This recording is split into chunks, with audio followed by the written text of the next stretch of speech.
Hello students, आइए start करते हैं आज का सेशन। आज के इस सेशन में हम सीखेंगे पैरेललिज्म के लेवल्स। क्या है पैरेललिज्म के लेवल्स? आइए स्टार्ट करें। Loop level parallelism, sub program level parallelism, job level parallelism, ये पैरेललिज्म के लेवल्स हैं। इस सेशन में हम लूप लेवल पैरेललिज्म डिस्कस करेंगे। क्या करती है लूप लेवल पैरेललिज्म? ये लूप में से उन स्टेटमेंट्स को चुनती है जो पैरेलली रन की जा सकती हैं अलग अलग प्रोसेसर पे एक ही समय पे। ये कैसे टास्क होता है, आइए एग्जांपल के साथ समझते हैं। तो यहां पे एक L नेम की एरे ली हुई है जिसमें 5 वैल्यूज रखी गई हैं। जैसे ही कंपाइलर इस स्टेटमेंट को रीड करेगा, इस एरे को 5 मेमोरी के स्पेसेस मिल जाएंगे जहां पे ये वैल्यूज रख दी जाएंगी। हर एक वैल्यू को एक नंबरिंग दी जाती है जिसे कि इंडेक्सिंग कहा जाता है। 20 का इंडेक्स 0 है और 2 वैल्यू का इंडेक्स 1 है। इसी तरह बाकी वैल्यूज का इंडेक्स है। तो सीखते हैं नेक्स्ट। अब यहां पे फॉर लूप जो है वो इन सभी वैल्यूज में 70 ऐड करेगा एक एक करके। यहां पे लूप जो है वो 70 वैल्यू को ऐड करेगा एरे की हर एक वैल्यू में एक एक करके। तो यहां पे L square bracket index plus 70 वाली स्टेटमेंट ये काम को करेगी। कैसे समझते हैं? सपोज इस स्टेटमेंट को चलने के लिए 2 मिनट्स चाहिए। तो जैसे ही इंडेक्स लूप का 0 पे आएगा तो वो 20 वैल्यू लेगा और ये स्टेटमेंट 20 वैल्यू को ऐड कर देगी 70 में और 90 रिजल्ट 0th इंडेक्स पे रख दिया जाएगा।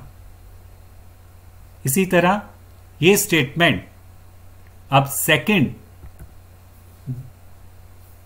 वैल्यू को लेगी, फर्स्ट इंडेक्स की वैल्यू को लेगी और 70 ऐड करके रिजल्ट देगी। अब ये स्टेटमेंट सेकंड वैल्यू को 70 में ऐड करेगी, तो इसको ऐड करने के लिए अपने पिछले स्टेप में जो आंसर आया है उसकी जरूरत नहीं है। यहां पे ये इंडिपेंडेंटली चलेगी क्योंकि इसको फर्स्ट इंडेक्स की वैल्यू ही चाहिए। इसी तरह इंडेक्स सेकंड जब होगा तो 5 में 70 ऐड किया जाएगा। तो यहां पे भी इस स्टेटमेंट को 5 को ऐड करने के लिए 70 की जरूरत है।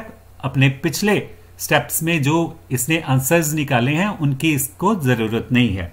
तो यहां पे 75 रिजल्ट आएगा और फिर इंडेक्स जब 3 पे जाएगा तो ये 9 वैल्यू में 70 ऐड करेगा।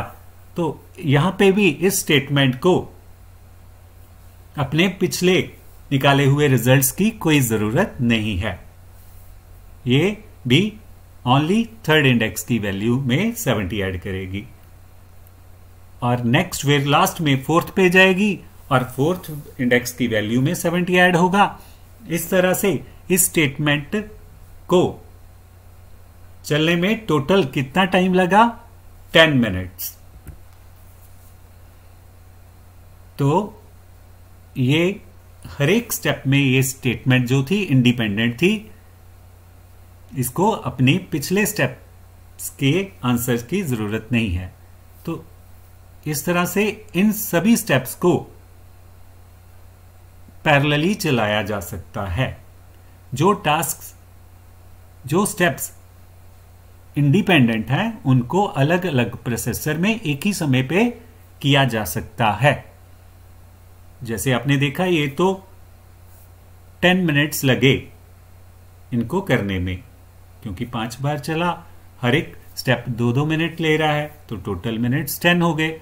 और ये स्टेटमेंट ही 10 मिनट्स ले रही है और फॉर लूप जो अपना टाइम लेगा वो अलग टाइम लगेगा। तो इस तरह से अब पैरेलली कैसे रन कर सकते हैं? ये सारी स्टेप्स की जो सारे स्टेप्स हैं वो इंडिपेंडेंट हैं। तो इनको अलग अलग प्रोसेसर्स को दिया जा सकता है अगर हमारे सिस्टम में अलग अलग प्रोसेसर्स हैं। अगर एक प्रोसेसर है फिर तो नहीं है पॉसिबल। अगर हमारे सिस्टम में अलग अलग प्रोसेसर्स हैं, एक से ज्यादा प्रोसेसर्स हैं हमारे पास, जितने स्टेप्स हमें चाहिए उतने प्रोसेसर्स हमारे पास होने चाहिए। तो यहां पे 5 स्टेप्स हैं, तो 5 स्टेप्स को 5 प्रोसेसर्स में रख दिया गया और ये प्रोसेसर अपने अपने टास्क को पूरा करेंगे और एक ही समय पे रिजल्ट दे देंगे। और इन सारे काम को करने के लिए 2 मिनट्स लगेंगे। तो आपने देखा टोटल 2 मिनट्स में ये सारे टास्क जो हैं पूरे कर दिए जाएंगे अलग अलग प्रोसेसर्स द्वारा। तो आपने देखा कि कैसे पैरेलल टास्क सिलेक्ट किए जाते हैं लूप लेवल पैरेललिज्म में। तो क्या है लूप लेवल पैरेललिज्म? इसमें हम पैरेललाइज कर सकते हैं बहुत सारी चीजें। अगर कंपाइलर ये पता लगा लेता है कि लूप में कौन सी चीजें, कौन सी स्टेटमेंट्स जो हैं वो पैरेलल रखी जा सकती हैं, तो वो पैरेलल स्टेटमेंट्स जो हैं वो अलग अलग प्रोसेसर्स को दी जा सकती हैं। तो इस तरह से एक सीपीयू जो मल्टी कोर वाला है उसमें भी ये संभव है, ये पॉसिबल है। सो लूप लेवल पैरेललिज्म क्या है? In loop level parallelism, we can parallelize so many things if the compiler can figure out if a loop is parallel. क्या अगर कंपाइलर ये पता चला ले कि लूप पैरेलल है या नहीं है, तो वो कोड्स को पैरेलली रन कर सकता है। तो आगे जैसे कि हमने सीख लिया है कि लूप जो है वो लूप लेवल पैरेललिज्म वो लूप में से एक्सट्रैक्ट कर लेती है पैरेलल टास्क्स को। और पैरेलल टास्क्स जो हैं वो ज्यादातर उन प्रोग्राम्स में होते हैं, उन प्रोग्राम्स के लूप में होते हैं जहां पे रैंडम एक्सेस डाटा स्ट्रक्चर इस्तेमाल हुई हो, जहां पे data random access data structure में रखा गया हो। वहां पे जैसे कि एरे एक रैंडम असेस डाटा स्ट्रक्चर है, एल नेम की हमने एरे ली थी।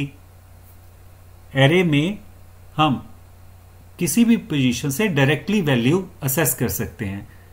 अगर हम ए सेकंड इंडेक्स से चाहिए तो ए स्क्वायर ब्रैकेट 2 लिखेंगे तो सेकंड इंडेक्स की वैल्यू आ जाएगी। और अगर हम A4 देंगे तो हमारे पास A4th इंडेक्स की वैल्यू आ जाएगी। तो इस तरह से जो प्रोग्राम में लूप जो है वो एक एक वैल्यू पर इटरेट कर सकता है। ठीक है, तो where a sequential program iterate over the data structure, array की डाटा स्ट्रक्चर में एक एक वैल्यू के पास जाता है इंडेक्स को यूज करके, और फिर पता चल जाता है पैरेलल टास्क्स का। तो आज के सेशन में इतना ही। आई होप कि ये कॉन्सेप्ट आपको अच्छे से क्लियर हुआ होगा। सो सेशन को यहीं स्टॉप करते हैं, मिलते हैं नेक्स्ट सेशन में नेक्स्ट टॉपिक के साथ। Till then have a nice time. Thank you and keep on watching our channel and please subscribe our channel. Thank you, bye bye.